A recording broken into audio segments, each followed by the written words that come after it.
5 quick tips for you today at Live on Purpose TV about how to be positive and confident. And right at the end, I've got a special treat for you.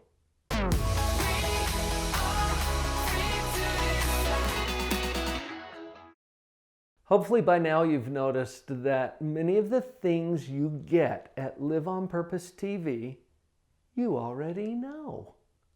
But my job is to illuminate the obvious, which is so awesome because I get paid to tell people things they already know. How brilliant is that? There's a lot of obvious things that are unnoticed, and that brings me to my first tip for how to stay positive and confident. It's called metacognition. Metacognition is simply thinking about thinking. And do you notice that you can do this? That's really important because thinking about thinking actually puts you in a higher level of choice and control over your own thinking. I've decided after all of these years in psychology that either we drive our thoughts or our thoughts drive us. Until you go to that metacognitive level, your thoughts will drive you. Think about it. Every time you do something, you had a thought that led you to that behavior. Is this true? Back in psychology school, we talked about the cognitive triad. What you think, what you feel, what you do. Those 3 things are so interrelated that they all affect and cause each other. What you think is so powerful, and it's going to drive your behavior and your feelings. You're never wrong about how you feel. How you feel is 100% consistent with the way your mind is doing a few of the things that I'm going to talk about next. But first we have to go to that metacognitive level. Metacognition is thinking about thinking. Let's go there and stay there for the next 10 minutes or so while we have this conversation. You got this? Let's go to tip number 2. While we're in this metacognitive state, while we're thinking about our thinking, I invite you to be fully present. Now, present has at least 3 meanings. In the English language, it means here. Present, right? When the teacher calls roll back in school, you're like, present, it means I'm here in this place. Present means now, in this time, as opposed to past or future. Present. It also means gift. Because if you give someone a present, you just gave them a gift. And I think it's a gift to ourselves and to everyone around us to be fully present, to be here, to be now, and to have that be a gift. Here's an example.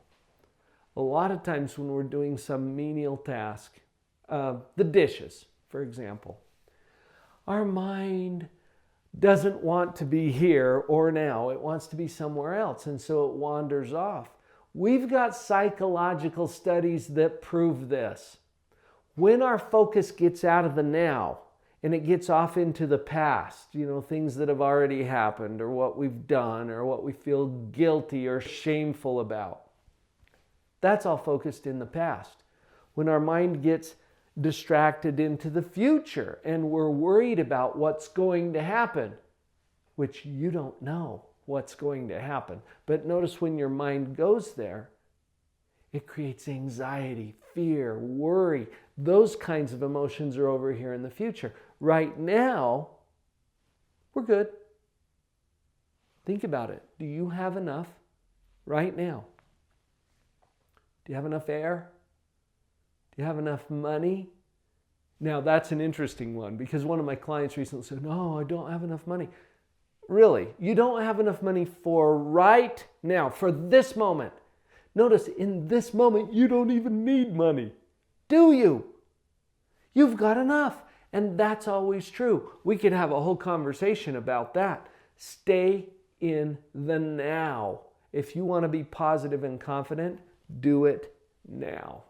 All right, tip number 3 has to do with one of the processes that's going on in your own mind. You can't turn it off. It's always on. Evaluation. Evaluation is judgment. It's where you judge yourself, your circumstances, your relationships, your work. Everything in your life gets run through an evaluation process, and you can't turn it off.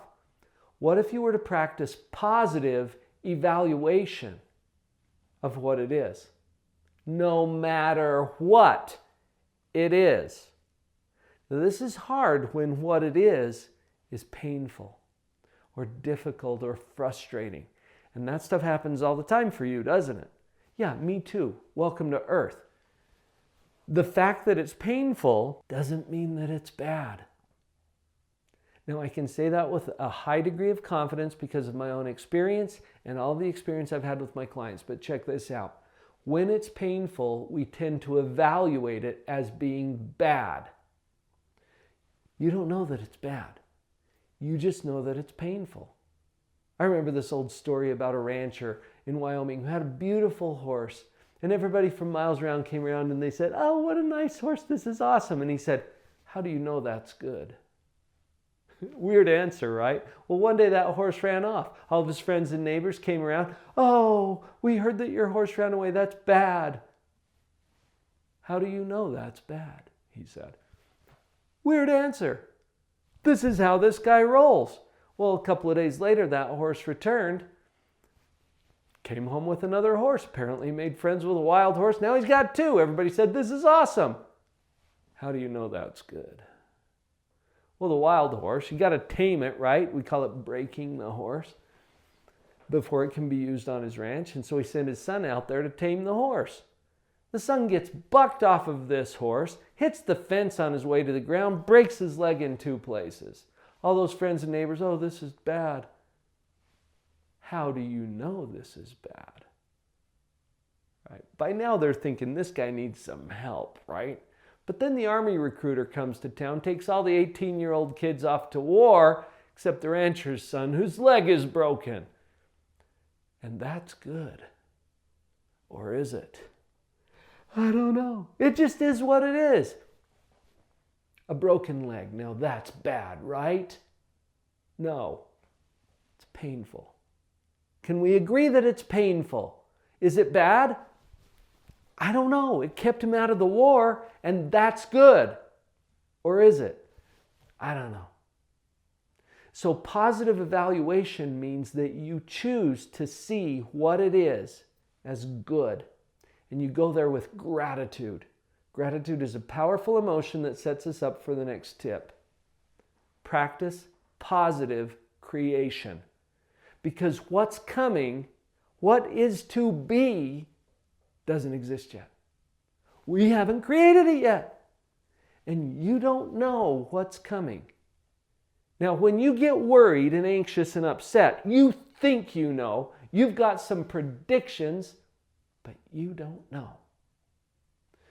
Realizing that, what if you were to anticipate or expect or predict that what's coming for you is even better than what you've already got? How would you feel?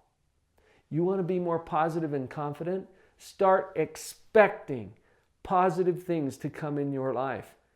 And a little disclaimer here. You don't know what's coming, but you've got something to do with it because you're a powerful creator. And what you imagine is what you are most likely to create. So get clear about that. What do you intend to bring about in your life? You're a creator, and you can't turn that off any more than you can turn off your evaluation and judgment of what it is. Let's get focused on creating upgrades.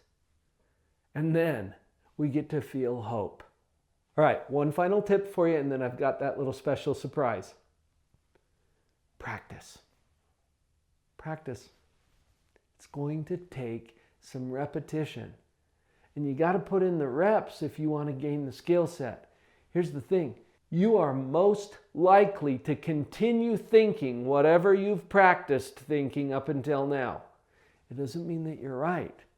And if you get trapped in those feelings of depression or anxiety or worry or fear, it's because of what you're thinking. And you're never wrong about what you feel.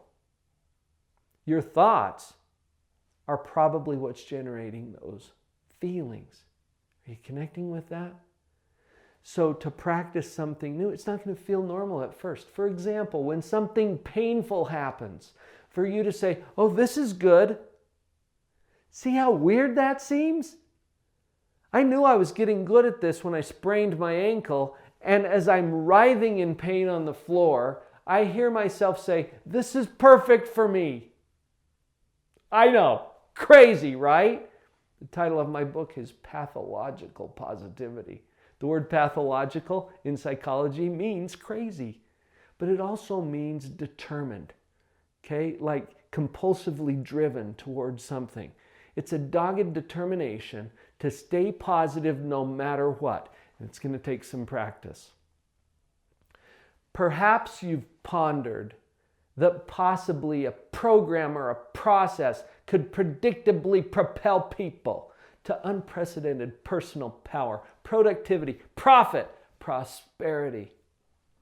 That's pathological positivity. Now, perhaps you've picked up on this point, that our planet is plagued with a pandemic of poisonous pessimism. The popular perception of painful or perturbing problems is pathogenically paralyzing. The predominant population places pessimism on a pedestal. Pathological positivity programs and positions people to perceive positive possibilities in painful problems. It inspires and provokes people to apply positive principles and practices even in paralyzing predicaments. Now, pathological positivity is not just a program or a fluffy philosophy. And that's spelled with a PH if you're taking notes. It's a personal preference. A programmed and practiced proclivity to purposefully opt for the positive from a plethora of possible perceptions. This promotes powerful, personal, and professional prosperity. Pernicious, pandemic, poisonous, pestilent pessimism is pummeled into powder as professionals, parents, all people permit, apply, promote, and popularize pathologically positive paradigms. The payoff is powerful, personal prosperity. Okay, perhaps that was a bit preposterous. I hope you enjoyed that alliteration. It had a powerful meaning to it as well. Positivity saves lives. Are you ready to power up your own positivity? I've got a new program just for you. It's called the Positivity Powerup. Visit positivitypowerup.com and we're going to power up your positivity.